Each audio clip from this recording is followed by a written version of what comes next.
Bonjour à tous et bienvenue à ce webinaire thématique du réseau Reboisement Ligniculture Québec de RLQ. Ce webinaire marque le début de la saison 2022-2023. Donc, je me présente, mon nom est Raed El-Ferjani et je suis le coordonnateur de RLQ. Dans ce webinaire, nous allons accueillir Alain Paquette et Kaisa Rissanen. Alain est professeur au département des sciences biologiques de l'UQAM. Ses travaux de recherche portent sur la relation entre la biodiversité et le fonctionnement des écosystèmes forestiers, ainsi que sur la forêt urbaine. Alain s'intéresse aussi à comprendre son fonctionnement, sa résilience et les services écosystémiques qu'elle peut apporter. Notre deuxième invitée est Madame Kaisa Rissanen, chercheure postdoctorale au laboratoire du professeur Paquette. Et Kaisa s'intéresse aux patrons de l'utilisation de l'eau et les sources d'eau chez les arbres urbains exposés à des stress environnementaux spécifiques aux villes. Durant ce webinaire, 3 sujets vont être abordés dans chacune des 3 présentations. La première présentation portera sur l'importance des arbres privés et du réseau canadien de parcelles permanentes de forêts urbaines. La deuxième présentation sur la résilience des arbres urbains face aux événements climatiques passés. Et la troisième sur les sources de variabilité de l'utilisation de l'eau par les arbres urbains. Alors, comme pour les webinaires précédents, ce webinaire va être enregistré et mis en ligne sur la chaîne YouTube du réseau, Réseau Reboisement Ligniculture Québec TV. Les présentations seront d'une durée de 12 à 15 minutes environ et vont être suivies d'une période de questions de 5 minutes. Vous pouvez poser vos questions en appuyant sur le bouton questions-réponses en bas de l'écran de l'application Zoom. Ce webinaire va être animé par mon collègue Nicolas Bélanger, qui est le co-directeur de RLQ et qui va aussi dire un mot sur la mission et les activités du réseau avant de passer aux présentations. Alors, Nicolas, à toi la parole. Merci Raed. Bonjour tout le monde. C'est vraiment un grand plaisir là, pour moi de vous accueillir au premier webinaire 2022-2023 du 2RLQ.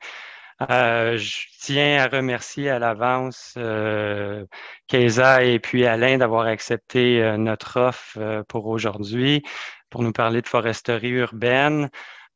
Sachez aussi que Raed a travaillé très, très fort cet été, puis a pu nous confirmer là, 3 autres webinaires jusqu'à la fin 2022. Je vous invite à visiter le site web là, pour du 2RLQ pour tous les détails. Un premier webinaire sera avec le groupe de Michel Labrec de l'IRBV. Et ce webinaire-là portera sur la phytorémédiation. Ça, c'est en octobre. Il y a un autre webinaire qui portera sur la conservation et la restauration des écosystèmes. Et ça sera avec la fiducie de conservation des écosystèmes de la Naudière. Ça, c'est en novembre. Et puis finalement, en décembre, ce sera au tour de l'équipe d'Annie Desrochers de l'UQAT à venir nous présenter leurs travaux portant sur la biodiversité végétale et la séquestration du carbone dans les plantations forestières d'Abitibi, j'imagine. Je vous invite aussi à rester à l'affût pour les nouvelles annonces, car Raed travaille sans cesse à organiser une programmation de webinaires pour entre janvier et avril 2023. Donc déjà, il y a eu quelques confirmations. Restez à l'affût et puis visitez notre site web ou soyez vigilants au courriel que Raed pourra vous envoyer. Mais sans plus tarder, je vais céder la parole à Alain. C'est Alain qui présente en premier. Ensuite, il y aura une présentation commune de Kaisa et d'Alain. Et finalement, Kaisa fera une dernière présentation. Je vais agir de modérateur. Je vais prendre peut-être 3-4 minutes de questions entre chaque présentation. Puis à la fin, on pourra prendre plus de temps pour répondre à vos questions. Je vous invite aussi à utiliser le chat pour partager vos questions avant même la fin de chacun des webinaires. Ça me permet de mieux planifier la période de questions. Alors, sans plus tarder, Alain, la parole est à toi. Merci, Nicolas. Merci au réseau et puis à Raed pour l'invitation puis pour l'organisation. Donc, ça me fait plaisir d'être là aujourd'hui. Ça me fait surtout plaisir de voir en fait, j'ai entendu 50 personnes tantôt. Je trouve ça extraordinaire. Il y en a peut-être même plus là, depuis qu'on parle. Donc, bienvenue. Très heureux de faire partie des premiers pour la saison. J'envoie ça, je pense que je choisis la bonne affaire. Sinon, Raël, tu me confirmes que je présente la bonne chose? Donc, alors voilà, donc je vais parler aujourd'hui de l'importance de la forêt urbaine. Comme Raël m'a présenté, une bonne partie de mes travaux portent aujourd'hui sur des questions générales liées à la forêt urbaine. Et puis, mais avec Kaïsa un peu plus tard, on va voir que, en fait, une des choses que j'aime bien dire, c'est que plus je travaille dans ce milieu-là, plus on constate qu'on ne sait rien et puis on va de surprise en surprise. Mais un des éléments qui est très important, c'est la réalisation, en fait, que notre connaissance, elle est aussi très partielle parce qu'on n'a pas beaucoup d'informations sur un grand nombre d'arbres qui sont les arbres qui ne sont pas sous la juridiction des municipalités, que je vais donc à partir de maintenant appeler les arbres publics versus les arbres privés. Puis on va voir que privé, ça peut vouloir dire bien des choses. Voilà. Donc, juste un petit contexte, rappel, je dirais, ça, c'est le plan de match d'une subvention importante qu'on vient d'obtenir pour les 5 prochaines années qui est liée à ma chaire de recherche sur la forêt urbaine. Donc, c'est un projet Alliance dans lequel il y a beaucoup de partenaires. On va en voir quelques-uns dans ma présentation, mais vous voyez que de gauche à droite, là, on a les éléments sur lesquels on va travailler, des éléments qui ne vous surprendront pas, mais donc je vais commencer à l'envers un peu. En deuxième, on s'intéresse à la santé des arbres, comment ils fonctionnent en ville, et puis ça va faire l'objet des 2 prochaines présentations. Et ça nous importe beaucoup parce que, comme je vous disais tantôt, on ne comprend pas grand-chose. En fait, on réalise qu'on ne comprend pas grand-chose. Le troisième, c'est qu'est-ce qu'on fait de cette information-là pour planifier la forêt urbaine du futur face aux changements globaux, aux changements climatiques. Et en quatrième, très important pour des projets Alliance, mais en général, puis peut-être que les chercheurs vont le faire passer, mais j'espère être en train d'en faire un peu aujourd'hui, du transfert de connaissances. Mais tout ça, ça dépend de notre capacité, le premier totalement à gauche, à connaître notre objet de recherche. Est-ce qu'on le connaît vraiment? Est-ce qu'on peut développer des outils plus performants pour justement inventorier la forêt urbaine et notamment celle qui est vraiment mal connue, c'est-à-dire la forêt privée? J'en profite en passant puisque on va lancer officiellement ce projet-là dans les jours qui viennent pour signifier qu'on est à la recherche d'étudiantes et d'étudiants gradués, doctorat, maîtrise, pour nourrir ce projet-là. Vous voyez toutes les petites images, là, les petits icônes là, de gradués. Là, ce sont des postes d'étudiants à combler. Pour l'instant, on n'en a pas, on est à la recherche. Alors, si vous connaissez des gens ou êtes vous-même intéressé à faire une maîtrise ou un doctorat dans le domaine, ben, c'est le temps. Là, je vais aller vite.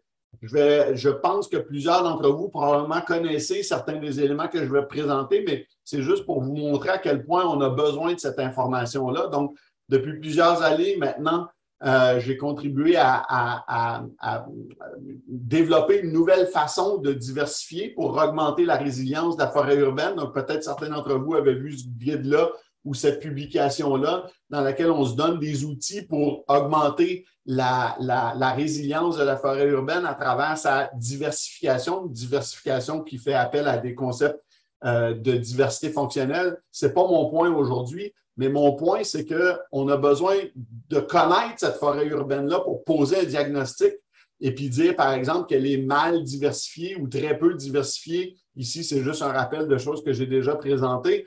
Mais ça, ici, c'est un exemple tiré d'inventaires de plusieurs villes dans le monde qui sont très complets, mais complets seulement pour les arbres qui sont sous la juridiction de la municipalité. Donc, on ignore totalement une grande partie des arbres, c'est-à-dire ceux qui ne sont pas administrés par la municipalité, on peut quand même faire beaucoup de choses avec ça, mais on voit quand même assez rapidement c'est quoi nos limites.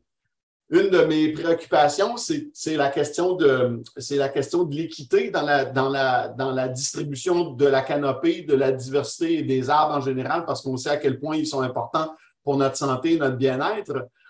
Et puis, pour ça aussi, on a développé des outils comme celui-là ici qu'on a fait pour la ville de Joliette, dans lequel on prend en compte plusieurs enjeux qui sont liés à la forêt urbaine. Et puis, on pose un diagnostic par rapport à ce qu'on a et voici vers où on devrait aller si ce qui nous intéresse, c'est par exemple la défavorisation, la canopée, les températures, etc. Et ça nous donne des cartes comme ça de priorisation. Mais encore une fois, ça nous prend une connaissance suffisante de notre forêt urbaine pour poser ce diagnostic-là puis dire où il faudrait intervenir. Ici, les rues en rouge étant les rues qui auraient été priorisées par la ville de Joliette sur lesquelles il faut intervenir de façon plus importante. L'idée étant, en plantant un arbre là, on obtient plus de bénéfices auprès des gens qui en ont véritablement besoin plutôt que de planter des arbres là où potentiellement il y en a déjà, où les gens sont en meilleure santé. Je donne juste un autre exemple. Peut-être vous savez que je travaille beaucoup sur les pollens et leur lien avec la santé. Dont on a parlé dans une revue très connue en médecine qui est The Lancet, dans laquelle on établit plusieurs diagnostics qui sont étonnants à quel point on ne connaît pas grand-chose sur ces pollens-là. Mais une des choses qu'on ne connaît pas, c'est est-ce qu'ils sont allergènes ou pas? Et ici, on montre un exemple selon qu'on prenait des... Donc ça, c'est la Ville de Montréal. Ce sont les inventaires municipaux de la Ville de Montréal. Et donc, c'est un diagnostic qui est posé, un état de fait, à savoir que la forêt urbaine de Montréal est hautement allergène en rouge ou très faiblement allergène en vert. Et vous voyez qu'on arrive à des résultats diamétralement opposés selon qu'on utilise une base de données ou une autre qui nous dit qu'une espèce est allergène ou qu'elle ne l'est pas. Mais encore une fois, on a besoin de connaître notre forêt urbaine. Et là, je vous rappelle que c'est 20 à 30 des gens, ça inclut probablement un grand nombre d'entre vous, qui souffrent, et pour certains de façon très importante, d'allergies saisonnières, d'asthme et de rhinite allergique.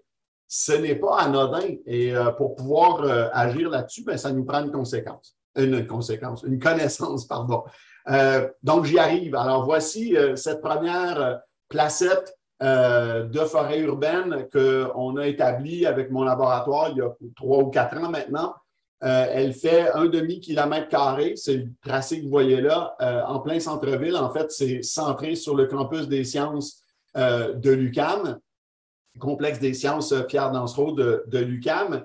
Et dans ce périmètre-là, ben, on a littéralement cogné aux portes, pris le téléphone, on a contacté les gens et on a obtenu l'autorisation d'aller mesurer et identifier leurs arbres. Il y a que vraiment, je pense que c'est 2 propriétaires qui ne nous ont pas donné la permission parce que ça ne les intéressait pas finalement. Donc, on a une connaissance complète là, des arbres sur 1 demi-kilomètre carré, c'est 1500 arbres. Et ce qu'on constate, et en passant, ça, c'est rendu disponible à l'adresse qui est là. Vous pouvez, c'est interactif, on peut cliquer sur un arbre pour obtenir de l'information sur cet arbre-là. Et donc, l'objectif est aussi au niveau de la sensibilisation du public, mais aussi pour l'enseignement. Donc, on s'en sert pour enseigner à l'UQAM de cette placette-là. Et là, ça, on s'y attendait un peu, je vais être franc, mais pas à ce point-là. Ce que je veux vous montrer ici, c'est, vous voyez, donc, je reprends la carte à gauche. Les arbres publics, l'emprise publique, c'est la section qui est en vert. Donc, ça c'est ce qu'on connaît généralement dans une ville. La plupart des grandes villes du monde et au Canada ont un inventaire complet de leurs arbres publics. Bien, ça correspond à la surface qui est en vert. Les 2 autres, là, en bleu, c'est du privé résidentiel. En orange, c'est de l'institutionnel. Pensez par exemple à la Place des Arts, au quartier des spectacles, etc. Ça, ce n'est pas connu. Et en fait, c'est la moitié des arbres dans ce kilomètre carré-là. Et donc, non seulement, mais vous pourriez me dire, ouais, mais probablement que cette moitié-là, elle correspond à peu près en structure d'âge ou en composition à celle qui est connue, la publique. Or, ce n'est pas le cas. et je ne veux pas passer trop de temps là-dessus, là, mais vous le voyez dans les graphiques qui sont présentés, la distribution des espèces n'est pas du tout la même. Les propriétaires privés, résidentiels et institutionnels ne font pas les mêmes choix que le public. Et même en structure d'âge, qui correspond ici au diamètre, là, le diagramme d'en bas, on voit qu'en fait, les très gros arbres, il n'y en a pas dans l'emprise publique, ils sont seulement dans l'emprise privée. Donc, des différences très importantes entre les deux. En passant, il y a un aspect positif à ça parce que je me plains régulièrement, vous m'avez probablement entendu, du manque de diversité dans la forêt urbaine. Bien là, ce qu'on voit, c'est que quand on combine les arbres privés, qui sont différents en identité et en structure des arbres publics, bien, on augmente la diversité. Fait qu'il y a une bonne nouvelle en plus là, à travers ça. Ça nous a amené bien plus loin et en passant, je suis encore aujourd'hui étonné de ce qu'on a réussi à faire cette année. Mais tout ce que je vais vous présenter maintenant est parti d'un projet qui n'a pas rapport avec ma présentation d'aujourd'hui, mais dans lequel on veut combler un peu les lacunes au niveau des pollens dont je vous ai parlé tantôt. Et on a établi 25 stations d'échantillonnage des pollens. Peut-être que vous les avez vues. On a fait des sondages aussi auprès des gens pour voir comment ils sentent. Cette année, on a repris la même chose. Donc, les mêmes 25 stations ont été échantillonnées. Puis en passant, on a fait la même chose à Québec, à Sherbrooke et à Chicoutimi. Mais à Montréal, donc les voici, les 25 stations, en passant, qui sont distribuées sur un gradient de densité d'arbres, de densité de population, mais aussi sur un gradient de défavorisation. Donc, on voulait vraiment capturer aussi des éléments qui me préoccupent, c'est-à-dire l'équité dans la distribution des services écosystémiques rendus par la forêt urbaine. Donc, voici nos 25 stations. Elles sont aujourd'hui beaucoup plus que des stations d'échantillonnage du pollen. C'est vraiment impressionnant ce que je trouve que mon équipe et l'équipe d'Isabelle Laforêt-Lapointe avec laquelle je collabore et Tania Anda aussi à l'UQAM, on a réussi à faire. Donc, sachez qu'autour de chacune de ces stations de pollen-là, on a maintenant échantillonné les feuilles des arbres, les racines, les sols, l'air et dans tous ces cas-là, ce qu'on veut savoir, c'est quoi la diversité et la richesse du microbiote, en fait, des arbres et de l'environnement. Donc, ce qui nous intéresse, c'est d'aller identifier par analyse moléculaire les champignons et les bactéries qui se trouvent sur les arbres et dans le sol et sur les racines et même dans l'air, parce qu'on sait que ça a un lien avec notre propre santé et les maladies auto-immunes, mais c'est aussi intéressant puisqu'on sait maintenant que ça a un impact sur le fonctionnement de l'arbre lui-même et on peut imaginer que sur un gradient de densité urbaine, d'urbanisation, ça va avoir un impact aussi non seulement sur les arbres, ce dont Kaïssa va nous parler tantôt, mais sur leur microbiote aussi. Donc, on a tout fait ça, ce qui est là cet été. Et donc, ce qu'on a fait de plus, qui est vraiment à ma grande satisfaction, c'est que ces 25 stations-là, pardon, je recule en passant, la station d'un demi-kilomètre carré, on l'a répliquée ailleurs aussi grâce à des collaborations avec le cégep Dawson, qui en a fait une aussi. Et ma collègue Carly Zitter autour du campus Loyola de l'Université Concordia ont fait la même chose. Donc, des placettes de bonne dimension, on en a maintenant, puis on travaille avec Edmonton, avec la ville de Bordeaux pour en faire d'autres. Désolé pour ce retour en arrière. Je reviens sur nos 25 placettes actuelles. Ces 25 placettes-là sont désormais, depuis cet été, aussi des placettes de suivi de toute la forêt urbaine dans un rayon de 100 mètres autour de chacune des stations. On a inventorié, identifié et mesuré chacun des arbres privés et publics. Donc, on a fait la même démarche de contacter les gens, on a distribué des dépliants pour les avertir, pour leur demander la permission d'accéder à leurs arbres. Donc, vous voyez un rayon de 100 mètres, ça ressemble à ça. Tous les points verts, c'est des arbres privés et publics qu'on a tous et vous voyez aussi que nos stations, elles varient vraiment là, de quartiers industriels, de quartiers résidentiels, de quartiers avec un parc, par exemple, à proximité. Donc, on a identifié tous ces arbres-là dans un rayon de 100 mètres. Ça fait 3243 arbres identifiés et mesurés cet été. de 208 espèces et cultivars, mais ce qui est vraiment intéressant et qui vient confirmer ce que je vous disais tantôt, c'est que de ces 3200 arbres-là, il y en avait 2121 qui sont privés. Et donc, c'est 65% des arbres à Montréal, parce que là, avec 25 stations, on commence à avoir une bonne idée, là. C'est 65% des arbres qu'on n'inclut pas, qui ne sont pas inclus dans les inventaires publics, qui sont ceux avec lesquels on travaille généralement. Pour 2023, de belles annonces en passant, de nouveaux étudiants qui vont s'ajouter, qui vont travailler avec les insectes et le microbiome, évidemment, associés aux insectes. On va mesurer la pollution par les particules fines.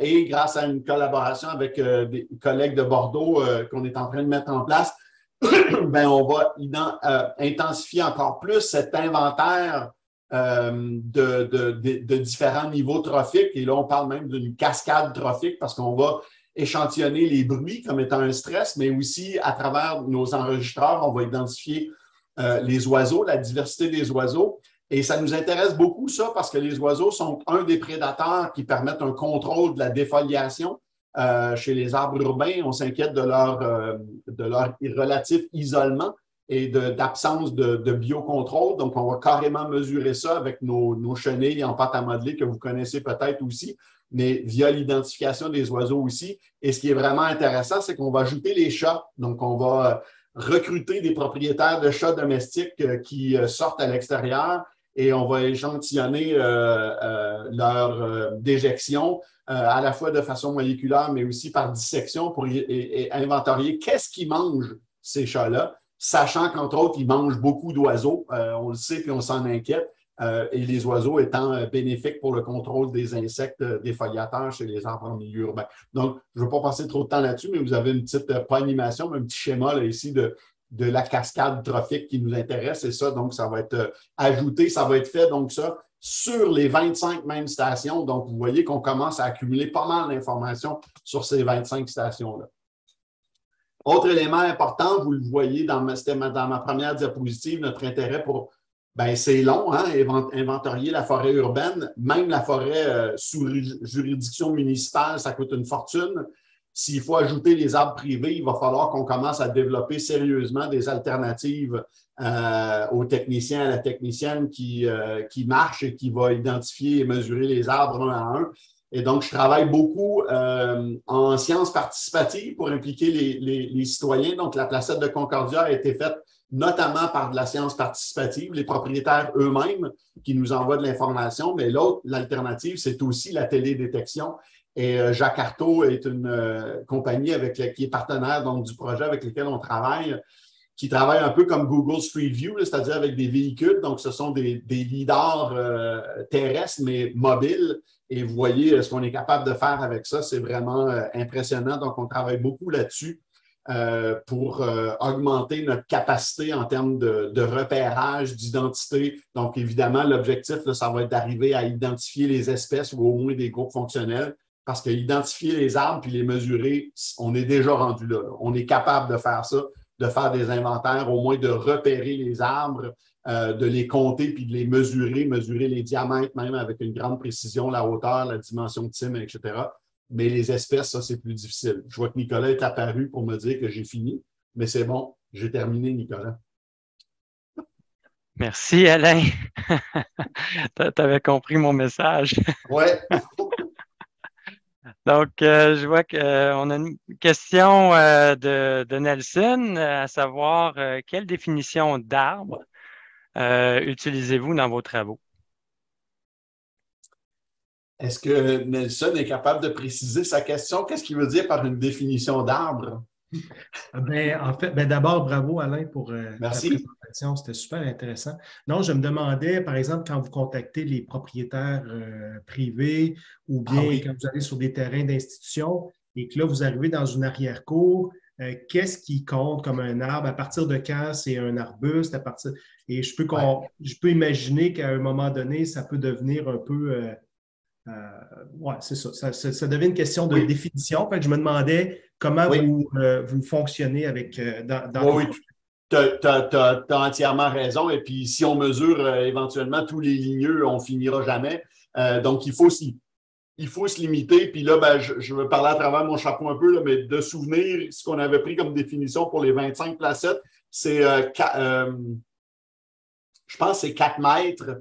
Et est-ce qu'on a pris quelque chose comme 5 cm et plus de DHP? Écoute, je ne veux pas nommer de chiffre pour rien, là, mais tu as tout à fait raison. Il faut se donner une définition parce que sinon, on ne s'en sort pas.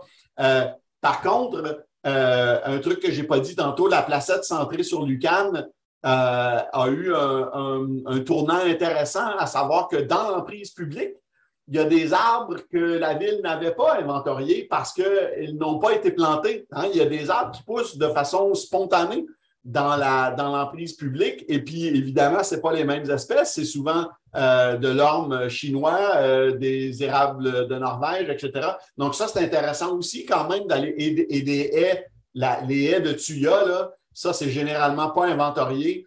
Puis, c'est fou la quantité de sel qu'il y a dans l'environnement urbain. Donc, oui, excellente question. Il faut se poser cette question-là, c'est sûr. Et si je peux juste te demander une précision, est-ce que, parce que là, tu as parlé de taille, est-ce que c'est la taille potentielle des arbres ou bien c'est la taille au moment où vous passez, autrement dit, un jeune semis d'érable ou d'orme qui mesurerait à peine 1 mètre ou 2 et qui aurait un tout petit diamètre à hauteur de poitrine, est-ce qu'il serait compté ou bien c'est à partir du moment où ils ont atteint une dimension, comme tu disais? Oui, sur le terrain, en tout cas, le choix qu'on a fait, c'est de se donner une définition plus opérationnelle. Donc, c'est la taille au moment où on est là. Donc, tout ce qui a, par exemple, 5 cm et plus et qui est ligneux, évidemment, va être inventorié. Ce qui veut dire un très grand nombre d'espèces aussi. Hein, ça, c'est le gros challenge. Là. En ville, là, c'est fou. Là, on parle de centaines d'espèces facilement. Donc, ouais, ça, c'est un gros défi. Okay. Merci, Alain. Bienvenue.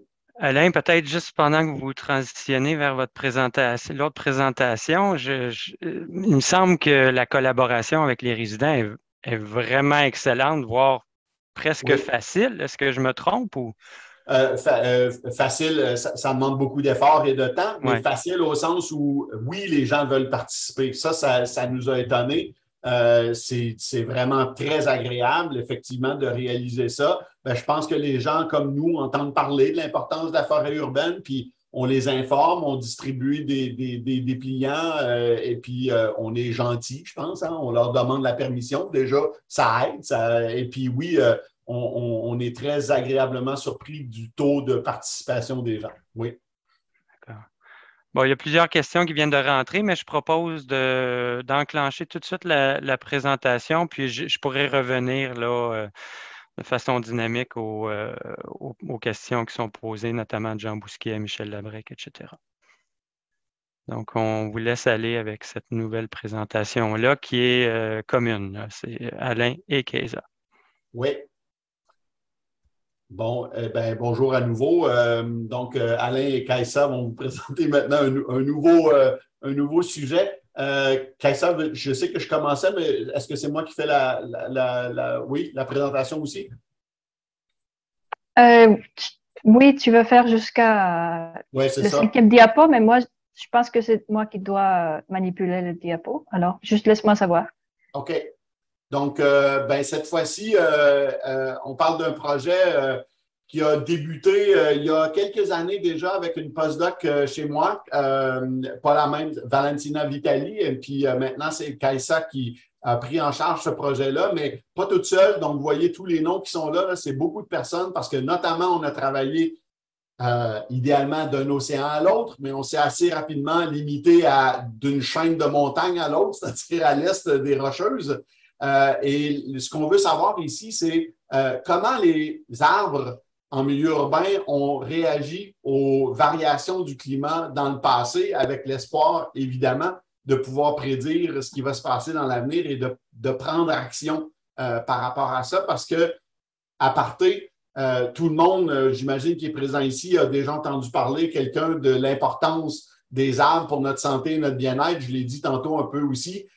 Sachant qu'avec les changements climatiques, on va en avoir encore plus besoin parce qu'on va avoir plus de pollution, une plus grande augmentation des températures, etc. Mais sachez que les arbres eux-mêmes sont affectés par ces mêmes changements-là Et donc, si on ne fait rien, on n'aura pas plus d'arbres quand on va en avoir besoin de plus, on va en avoir moins. Donc, ça, c'est notre préoccupation.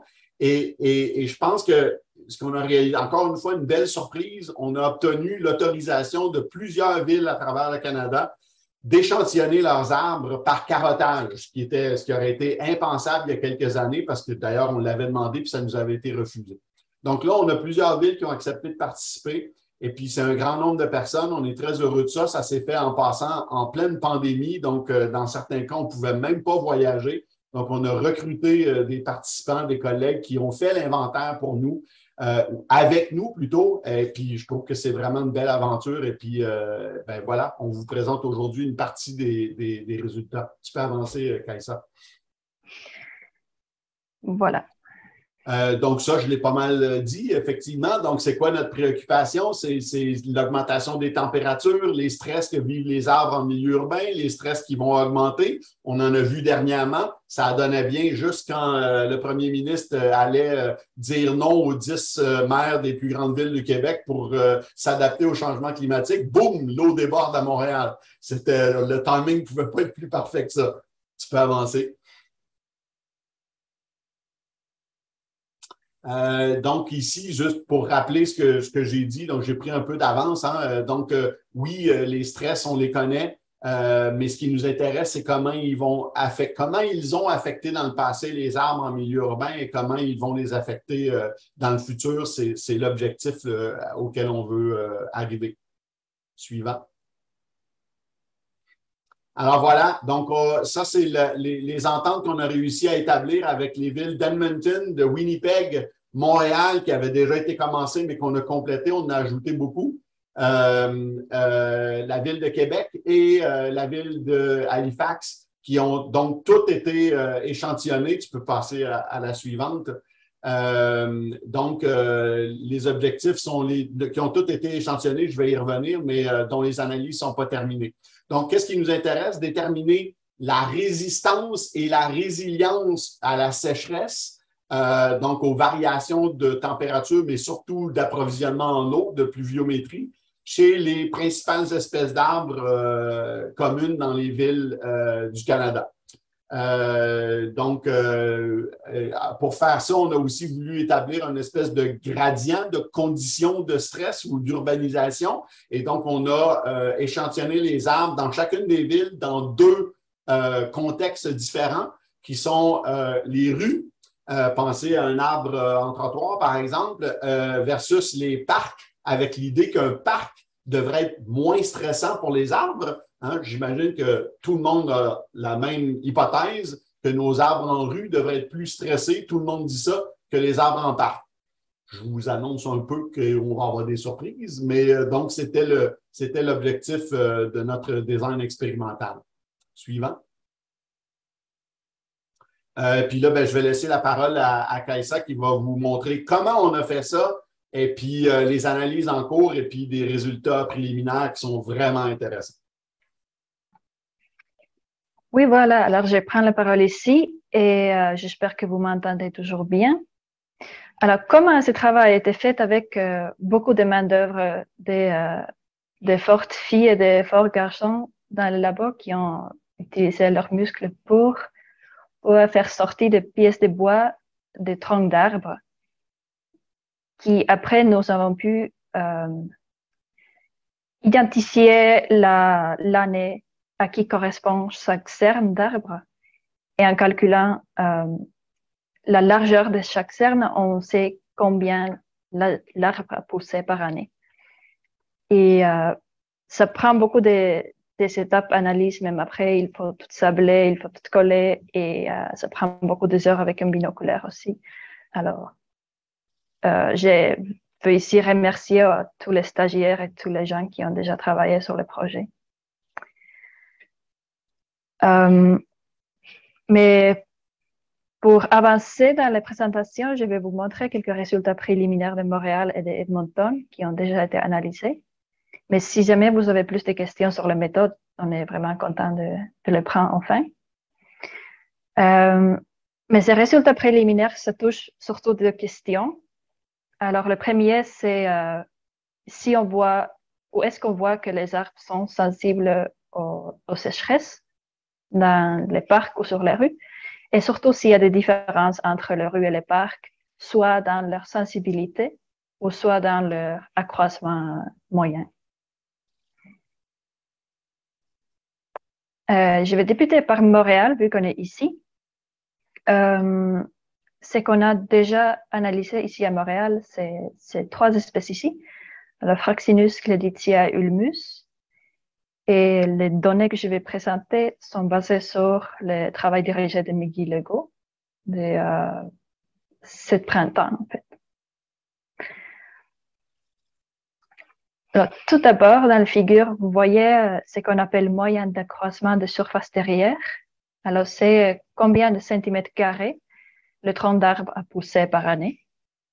Et la figure est divisée en 3 par les 3 espèces. Et tout ce que vous voyez en gris ou en noir, ça va être les arbres en rue.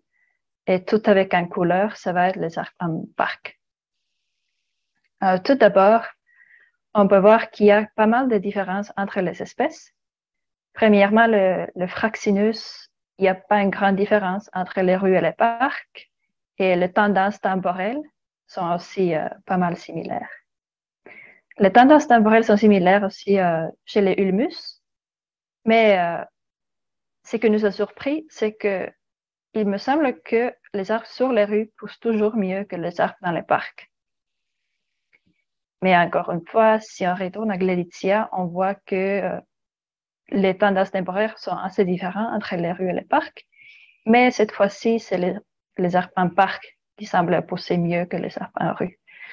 Alors ici, c'était une partie de la première surprise que finalement, c'est pas toujours le cas que les arbres en parc vont mieux que les arbres en rue, mais aussi que ça semble être dépendant des espèces d'arbres aussi. Deuxièmement, ça va être une figure un peu plus compliquée, mais je vais vous expliquer ça une étape par étape. Alors, ça s'agit de corrélations entre l'accroissement de surface d'arbres que je vous viens de montrer et HMI. Et HMI, c'est un indice d'humidité du climat. Et ce qui est important à savoir, et quand cet indice est élevé, ça veut dire que le climat de cette année ou ces mois a été chaud et sec. Et quand le valeur d'indice est bas, ça veut dire que le climat a été froid et humide. Alors, qu'est-ce que ça veut dire?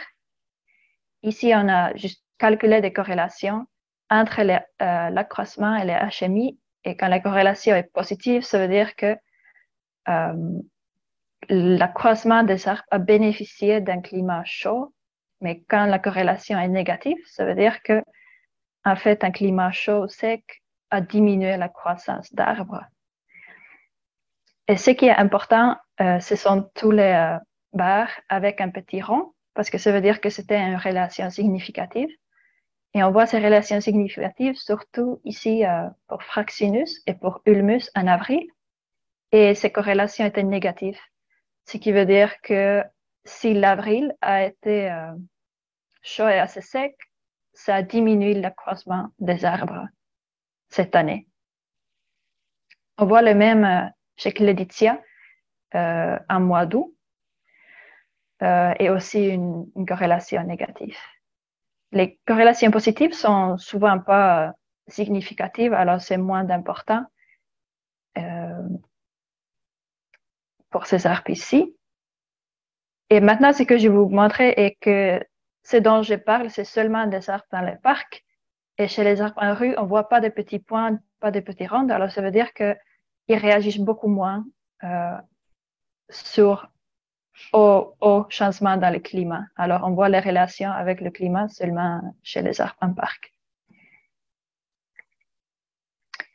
Deuxièmement, je vais montrer les résultats préliminaires de Edmonton. Et à Edmonton, on a quelques autres espèces aussi. Alors, on a le même Fraxinus, le même Ulmus, mais on a analysé déjà aussi une chêne et une épinette. Et les données que je vais présenter sont basées sur le travail dirigé de Lauren Perras.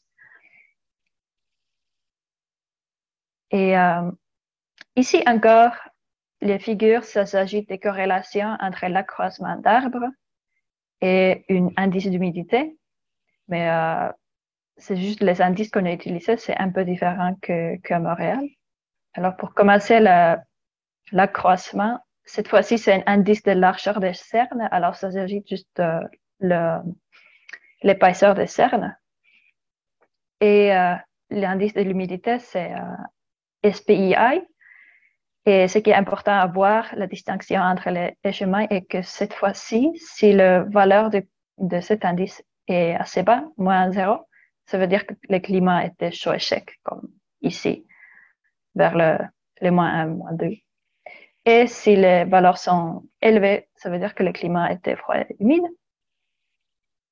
Alors, dans cette figure, qui est divisée encore par les espèces et par les sites, le type de site, on voit que les corrélations sont toujours positives, ce qui veut dire que le climat chaud et sec a diminué l'accroissement des arbres et ils ont profité des climats un peu plus froids et humides. Et l'autre chose que je veux pointer ici, c'est les R, c'est la valeur de la corrélation, alors la similarité entre les deux séries de données, et c'est toujours plus forte ici dans les parcs que sur les rues, qui donne le même résultat qu'à Montréal, que les arbres en rue réagissent moins au changement dans le climat que les arbres en parc. À Edmonton, on a poussé les analyses un peu plus loin encore et on a commencé à mesurer ou calculer des indices de résilience et résistance d'accroissement d'arbres dans la sécheresse. Alors, la résilience, ça veut dire à quel point l'accroissement d'arbres est capable de reprendre le même niveau qu'avant la sécheresse. Et la résistance, c'est à quel point l'accroissement réagit l'année de sécheresse. Et les deux indices sont calculés pour année de sécheresse qu'on connaît, des données historiques. Et toujours s'ils sont plus que 1, comme vous voyez ici, ça veut dire qu'ils sont quand même résilients et ils sont résistants et ils peuvent répondre après une sécheresse ou ils ne sont pas trop affectés par la sécheresse. Mais quand les valeurs sont moins que 1, ça veut dire qu'ils ont déjà subi un stress et ils sont moins capables de reprendre le rythme normal d'accroissement. Et ce qui est un peu inquiétant dans ces figures est qu'on voit une tendance temporelle négative. Alors, ça veut dire que pendant les sécheresses plus récentes, les arbres ont été moins résilients et moins résistants à la sécheresse.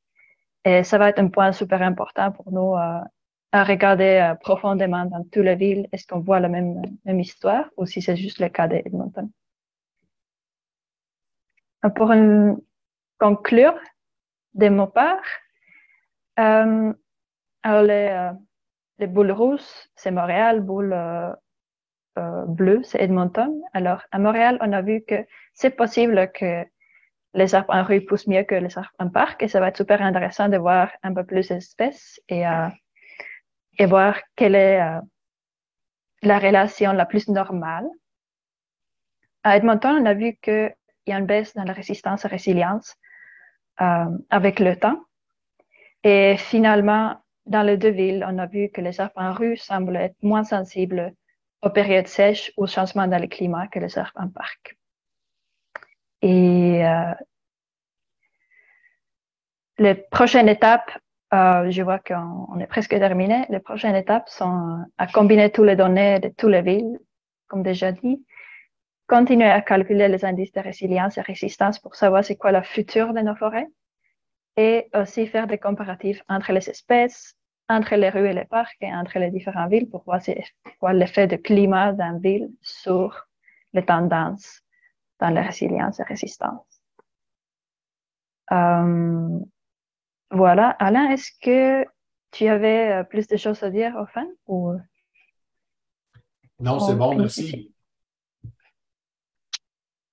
Bon, ben merci, Kaysa. Très intéressant. Je tiens à mentionner que Super Alain a répondu à plein de questions dans le Q&A, dans le Q&A. Donc, si vous voulez aller voir les réponses d'Alain, vous pouvez juste aller dans l'onglet Answered. Donc, ça va nous permettre d'avancer un petit peu plus. pas oublier personne. Donc, il y a une question de Michel Labrec pour Kaisa. On rapporte souvent qu'un été chaud et sec impacte souvent la croissance l'année suivante. Les arbres ayant eu plus de mal à faire des réserves, avez-vous constaté cela? On a fait un peu de tests sur ça, comme ajouter l'impact de l'année dernière sur la croissance de l'année maintenant. Et on a vu quelques instants que oui, ça a fait un effet, mais c'est une des étapes qu'il faut faire encore et voir plus profondément, c'est à quel point ça affecte l'année passée sur la croissance. Et aussi, une question intéressante ici, où il y a des neiges en hiver, à quel point l'épaisseur des neiges peut aider aux arbres à pousser ou faire des réserves d'eau dans le sol pour la session de croissance. D'accord. Il y a Jean Bousquet qui pose la question par rapport au parc spécifiquement. Il mentionne que le sol peut être très variable d'un parc à l'autre. Donne des exemples, anciens terrains abandonnés, mauvais sol. Quel est l'impact? Est-ce que vous avez pu incorporer ça dans vos travaux? Avez-vous une idée de ce que ça peut avoir comme conséquence sur le stress des arbres? Oui, en total, on commence à voir de plus en plus avec toutes sortes de mesures qu'on a, pas seulement c'est l'accroissement, mais aussi la physiologie dont je vais parler tantôt, que finalement, les parcs ne sont pas des paradis comme on les voit, et justement, comme mentionné ici, c'est peut-être le sol est pas de bonne qualité, il peut y avoir des contaminants, ils peuvent être très compactés, le sol. S'il y a des parcs qui sont super visités par les gens, il y a beaucoup de pique-niques, ça veut dire que le sol est très compacté. Finalement, ça diminue la possibilité des arbres de chercher d'eau. Et on voit aussi que j'ai regardé un peu plus de données qu'on a, et on voit souvent qu'il y a une grosse variabilité entre les arbres en parc. Et peut-être ça veut dire justement, comme mentionné ici, que les parcs sont différents entre autres. Et on pourrait faire une analyse plus spatiale pour voir si on trouve un certain parc avec une certaine histoire qui fait un effet sur l'accroissement d'arbres. Mais on n'est pas là encore, c'est le travail à faire. D'accord. OK. Merci, Kaisa. Bon, donc on te laisse faire la transition vers ta prochaine présentation. Peut-être qu'Alain peut continuer à faire le super Alain. Puis s'il y a d'autres questions qui rentrent, donne un petit break à Kaisa. Si tu es en mesure d'y répondre, je t'invite à le faire. Je vois qu'il y a une question de Pierre-Olivier Gagnon notamment. Alors, voilà. Donc, Kaisa, on te laisse aller pour ta dernière présentation, puis on prendra 5 minutes de questions à la fin. Voilà, je suis dans la dernière présentation, mais j'ai perdu l'écran avec tout le monde, mais bon, peut-être vous me voyez et vous voyez la présentation alors. On voit la présentation. Moi, je la vois du moins. Ouais. OK, parfait. Et oui, voilà. La dernière partie de ce webinaire, ça va être sur l'usage d'eau et les statuts hydriques chez les arbres en environnement urbain. Le titre original était un peu trop long pour mettre dans un diapo. J'ai rendu compte, alors j'ai dû couper ça un peu. Et je vais commencer par une vidéo et vous me laissez savoir si ça fonctionne pas. Et cette vidéo est comme faite pour le public général, un peu de sensibilisation sur les projets et sur le fonctionnement des arbres urbains dans la ville. Et vous pouvez les trouver très généralisés, mais ça va servir comme une introduction sur le projet. Je vais cliquer Play. Ceux qui habitent en ville connaissent probablement bien les journées chaudes de l'été. Ils savent comment se rafraîchir sous l'ombre des arbres, ou encore mieux, sous les arbres dans un parc, avec l'herbe fraîche en dessous. Les canopées d'arbres rafraîchissent l'air non seulement avec l'ombrage, mais aussi en transpirant de l'eau. Les arbres transportent l'eau du sol à travers leurs troncs jusqu'aux feuilles, d'où les petits pores libèrent l'eau dans l'air. En même temps, l'eau change d'une phase liquide à vapeur, ce qui réduit la température. Si un arbre mature libère environ 100 litres d'eau par jour, Cela peut refroidir l'air de 1 à 2 degrés. L'espèce, l'âge et la localisation d'un arbre affectent son potentiel à transpirer et à refroidir l'air. La localisation est importante parce qu'elle détermine la quantité d'eau disponible pour la transpiration. Par exemple, dans un parc, la majorité de l'eau de pluie peut entrer dans le sol et être accessible aux racines des arbres. Au contraire, les arbres de rue sont entourés de surfaces pavées et une partie de l'eau de pluie ruisselle jusque dans les égouts. Cela a comme effet de réduire la quantité d'eau disponible aux arbres. Nous voulions savoir dans quelle mesure la localisation des arbres affecte leur capacité à transpirer et à refroidir l'air. Et si les arbres de rue ou de parc subissent la sécheresse. Pour évaluer la transpiration, nous installons une paire d'aiguilles dans le tronc de l'arbre. Une aiguille est chauffée et toutes les deux mesurent la température. Avec la différence de leur température, nous pouvons calculer la transpiration de l'arbre. Pour savoir si les arbres souffrent de sécheresse et comment cela peut affecter leur transpiration, nous mesurons l'humidité du sol et le potentiel hydrique des feuilles. Le potentiel hydrique des feuilles décrit la tension de l'eau dans les feuilles, ce qui peut indiquer la sécheresse sentie. Ces analyses couvrent 4 espèces d'arbres communes dans la ville de Montréal, ainsi que 3 lieux. La rue, un parc et une place publique du centre-ville. Cette recherche va nous aider à comprendre les limites à la vie des arbres urbains et à planifier leur gestion afin qu'ils puissent continuer à rafraîchir l'air, même pendant les journées chaudes de l'été. C'est ainsi que nous pouvons rendre la vie en ville plus confortable pour les habitants, ainsi que pour leurs arbres adorés.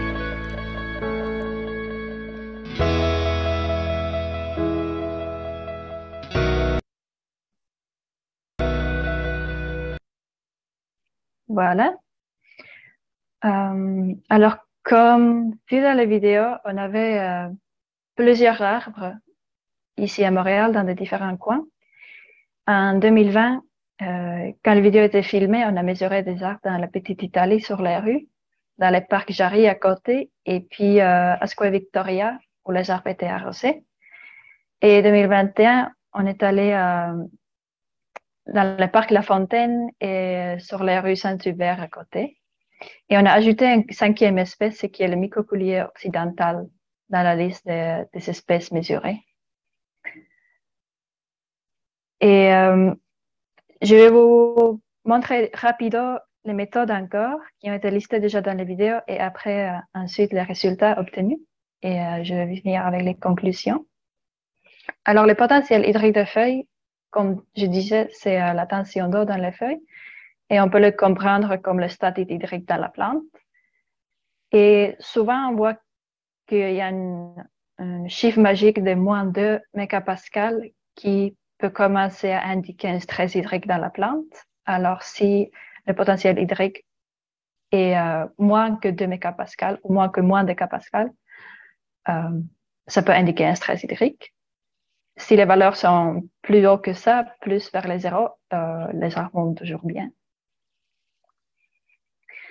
Alors ici, je vous montre tous les résultats des potentiels hydriques de feuilles. En haut, c'est des résultats de 2020. En bas, c'est des résultats de 2021. Et c'est encore une fois séparé par les espèces. Et en bas des potentiels hydriques, j'ai ajouté aussi l'humidité du sol qu'on a mesurée. Et les arbres en rue sont en gris, les arbres en parc sont en vert, et puis les quelques arbres dans les places arrosées, ce sont en bleu. Alors, ce qu'on voit premièrement, et si vous vous souvenez bien, le début de 2020, au moins à Montréal, c'était assez sec. Alors, on voit une baisse dans l'humidité du sol et aussi dans le potentiel hydrique dans juin et début juillet, dans toutes les espèces et aussi bien dans le parc que sur les rues. En 2021, il il y a un peu moins de corrélation entre l'humidité du sol et le potentiel hydrique. Et en général, le potentiel hydrique, c'est un peu plus stable. Mais on voit que chez certaines espèces, les microcourliers, féviers et tilleuls surtout, on voit une baisse depuis juillet jusqu'à fin d'août dans les parcs. De temps en temps aussi sur les rues, mais beaucoup moins. Et si on se souvient maintenant des chiffres massiques de moins de 2 mégapascales, je l'ai ajouté ici, et on peut voir que c'est surtout les févriers qui, pendant les périodes secs, et surtout dans les parcs, peuvent avoir des potentiels hydriques moins que 2 mégapascales, ce qui veut dire que c'est potentiellement eux qui souffrent le plus de stress hydrique ou qui sont le plus un risque d'en souffrir. Et deuxièmement, c'était le flux de sève, et ce qui mesure le transport d'eau dans les troncs. Et avec ça, on peut calculer la transpiration et estimer la consommation d'eau totale par un arbre par jour, par exemple. Et nous, on a utilisé 2 systèmes un peu différents pour avoir une meilleure estimée sur le transport d'eau dans des différentes profondeurs du bois pour avoir une meilleure estimée sur la consommation totale d'eau. Et ici, je voulais juste vous montrer c'est quoi le rythme diurne ou journalière de flux de sève. Alors, ça c'est, si je me souviens bien, c'est une érable. Et il y a plusieurs érables, toutes les lignes sont de différents arbres.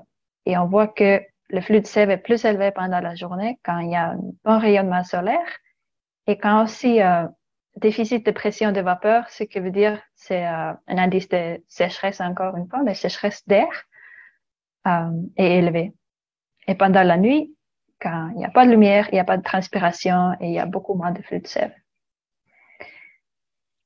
Mais ce qui m'a intéressé surtout, c'est la consommation d'eau journalière et comment ça change dans entre les localisations, entre les espèces et dans la saison. Alors ici, j'ai fait un calcul sur la consommation d'eau journalière par un arbre moyen. Et je dis moyen parce que j'avais quelques différences dans les tailles d'arbres. Et ici, j'ai fait un calcul pour que toutes les valeurs que je montre ici sont pour un arbre avec un diamètre de 30 cm. Et c'est toujours la taille des gouttes bleues qui correspond à leur consommation d'eau moyenne pendant la période de mesure. Alors, ce qu'on peut voir, c'est que les 2 années qu'on a fait les mesures, c'est surtout, ou en général, c'est dans les parcs que les arbres consomment plus d'eau. Sauf peut-être chez les féviers ou surtout en 2021, il semble que les arbres en rue consommaient un peu plus d'eau.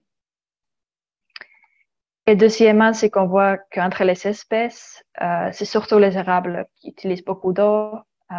Après les érables, c'est peut-être les tilleuls. Et dernier, ce serait le févier et le microcourlier qui ont une anatomie de bois un peu différente.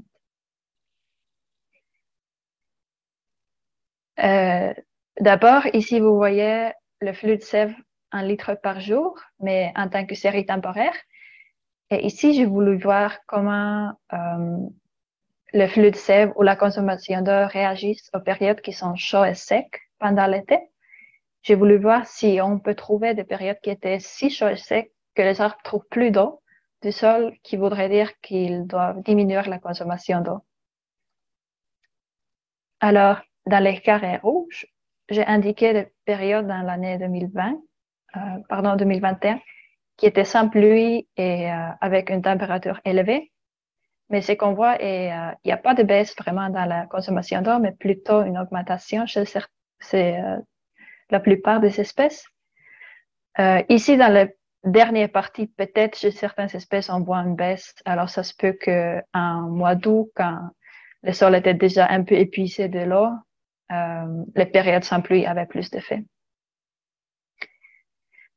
Mais qu'est-ce que ça veut dire? Ça veut dire que la sécheresse n'était pas assez sérieux pour changer de patron normal de consommation d'eau chez les arbres, mais plutôt les flux de sève pendant les journées ensoleillées et chaudes sont augmentés par un bon rayonnement solaire qui va augmenter la photosynthèse, il va augmenter la transpiration, mais aussi que la température va augmenter la pression de vapeur parce que l'air chaud peut tenir plus d'eau, alors ça demande plus d'eau des arbres, ce qui augmente la transpiration aussi. Et dernièrement, ça c'est juste des calculs que j'ai faits. Je pense pas que ce sont des résultats finis. Alors c'est encore une fois des résultats préliminaires. Mais j'ai voulu calculer un peu à quel point les arbres que moi j'ai mesurés peuvent aider à refroidir l'air dans la ville. Alors comme je dis dans la vidéo, la transpiration consomme de chaleur d'air et on peut calculer une perte de chaleur en tant que kilowatt par heure par mètre carré. Alors, ce que je montre dans la figure, c'est combien de kilowattheures la transpiration des arbres a consommé par jour par un arbre et par la surface de la canopée projetée, alors vraiment autour de cet arbre.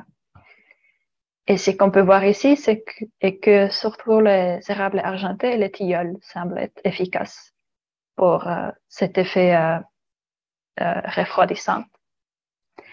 Mais il ne faut pas oublier qu'une grosse partie de refroidissement par les arbres, c'est aussi leur effet d'ombrage. Et ça, ce n'est pas encore inclus dans ces calculs. Et ça, je pense que ça prendrait un projet dédié à cet effet. Alors, pour conclure, il me semble que les arbres en parc utilisent plus de l'eau quand ils sont accès à l'eau, mais ils se trouvent aussi plus à la limite de stress hydrique que les arbres en rue. Alors peut-être ils utilisent jusqu'au point qu'ils sont déjà à la limite de stress hydrique. Et en 2020 et 2021, il n'y avait quand même pas d'effet sévère des périodes sèches et chaudes sur les arbres, même si on a vu quelquefois que les feuilliers avaient leur potentiel hydrique assez bas. Ils ont quand même pu rétablir les niveaux précédents.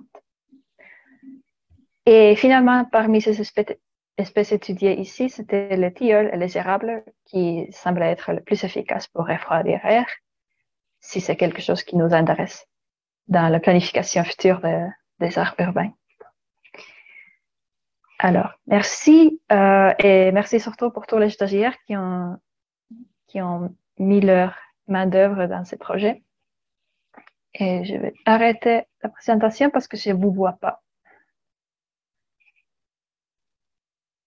D'accord, merci beaucoup, Keiza. Beaucoup de travail. On voit bien l'ampleur du travail terrain. Là. Je pense que ça demande beaucoup d'efforts. Je pense que c'est très apprécié de vous voir travailler aussi fort.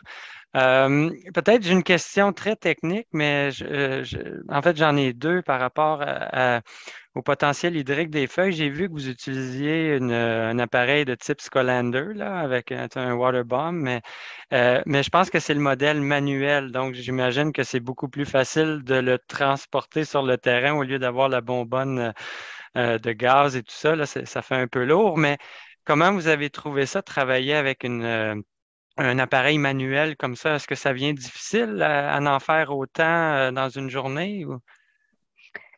Moi, j'ai trouvé que effectivement, c'est beaucoup plus facile de travailler avec ça dans la ville que apporter la grande boîte et les bonbons. Mm-hmm. Ce qui peut être problème, c'est que si on trouve des situations de vrai stress hydrique mm-hmm. où le potentiel hydrique va baisser jusqu'à, disons, moins 3 mégapascales, le système portatif ne peut aller jusqu'à là. Alors, la limite là, c'est 2.5 ou 2.1 quelque part là-bas. Okay. Alors, ça limite. Donc, il y a des limites pour ça. Okay. Donc, c'est très pratique. Oui, vas-y, Alain. Nicolas, le gros avantage, une des motivations, c'est qu'en fait, comme on est en ville, le problème, c'est de se déplacer. Keiza a fait tout ça et l'équipe en vélo avec une remorque. Donc, on est équipé pour faire. Alors, la bombe, ça serait plus compliqué. Ma suggestion, c'est si tu veux l'utiliser, fais faire du carottage sur des arbres urbains de 50 cm et plus pendant une saison aux gens, puis tu vas voir, ils vont avoir les muscles qu'il faut pour pomper la machine. Il n'y a plus de problème après. OK, super. Peut-être aussi une autre question technique par rapport, parce que là, Jean Bousquet a mentionné là, la variabilité des sols.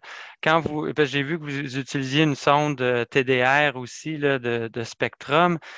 Comment vous travaillez autour de ça alors que ça demande quand même un calibrage important là, au niveau en fonction de la texture et tout ça? Est-ce que vous acceptez une marge d'erreur parce que vous le calibrez dans le mode clay soil ou qu'est-ce que vous faites autour de ça? Parce qu'évidemment, ça peut induire un biais important, là. Oui, ouais, on a accepté le marge d'erreur et avec ça, on a vu que c'est pas des mesures super avec un pouvoir explicatif de ce qu'on voit. Il y a probablement plusieurs défis là-dedans. Premièrement, les aiguilles qu'on avait, c'était 10 cm à peu près. Alors, on n'accepte pas nécessairement le niveau où les arbres cherchent vraiment l'eau. Et deuxièmement, justement, que le type de sol, ça change un peu entre le parc et les rues. Et ouais, pour la suite, il faudrait plutôt penser à peut-être un différent type de mesure pour l'humidité du sol. Mais on avait le potentiel hydrique de feuilles qui est une mesure plus directe sur les arbres eux-mêmes. Alors, on n'avait finalement pas vraiment besoin. Oui, c'est ça. Je me posais la question dans ce sens-là, mais je ne suis pas surpris de ta réponse. OK, il y a Anthony Daniel. Bonjour, avons-nous des hypothèses pour expliquer la plus grande vulnérabilité des féviers au stress hydrique, entre parenthèses, habitat naturel, niche écologique, etc.? C'est quelque chose que je suis toujours en train d'essayer d'expliquer. Une partie est, ils sont dans la littérature connus comme des espèces qui sont quand même tolérants à la sécheresse. Mais c'est potentiellement parce qu'ils ont des racines, un système racinaire assez profond. Alors, si dans la ville, avec le sol compacté, ils ne peuvent pas développer leur système racinaire si profond que ça pourrait faire qu'ils deviennent moins résistants à la sécheresse parce que leur système préliminaire pour combattre ces situations fonctionne moins bien. Et ils ne sont pas très conservateurs dans leur usage d'eau. Alors, ça veut dire qu'ils ne ferment pas l'estomac tout de suite quand ils sentent la sécheresse. Alors, ça peut le mener un peu plus loin dans le stress hydrique aussi. D'accord. Il y a peut-être un commentaire aussi de Jean par rapport au parc et au stress hydrique. Là, il mentionne que, je pense qu'il fait allusion justement à ce qu'on retrouve toutes sortes de sols avec différents types de remblais. Des fois, c'est fait rapidement avec des matériaux à forte pierrosité. Donc, ça peut jouer là, vraiment sur la réponse des arbres dans les parcs. Comme je le mentionnais, Alain a été très efficace à répondre aux questions. Il t'a donné un petit break, puis il a continué pendant ta présentation. Donc, you are off the hook, comme on dit. Mais on te remercie beaucoup. On remercie Alain également pour les excellentes présentations. Ça a suscité beaucoup de questions. Il y a eu aussi beaucoup de participants. Là. Alain se posait la question tout à l'heure. Je pense que ça a monté jusqu'à 75 là, à une période de vos présentations. Donc, effectivement, il y a une belle participation. Il y a un intérêt très clair pour les questions que vous vous posez. Donc, je cède la parole à Raed pour le mot de la fin. Et puis, je remercie tous les participants d'être venus nous voir aujourd'hui. Et n'oubliez pas, dans 3 semaines, dans un mois environ, il y aura une présentation de Michel Labrec là, sur la phytorémédiation. Alors, Raed, je te cède la parole. Merci beaucoup, Nicolas. Merci à Alain, à Kaïssa, à tous les participants qui étaient là. Merci pour votre intérêt aux activités du DRLQ. Donc, je vous rappelle que ce webinaire a été enregistré et sera disponible sur la chaîne YouTube du Réseau Reboisement Liniculture Québec TV. Alors, comme Nicolas vient de le dire, notre prochain webinaire, celui du mois d'octobre, est déjà cédulé pour le 19 octobre. Et nous allons accueillir des chercheurs de l'équipe de notre collègue Michel Labrec. Donc, avec 3 présentations des chercheurs de son laboratoire.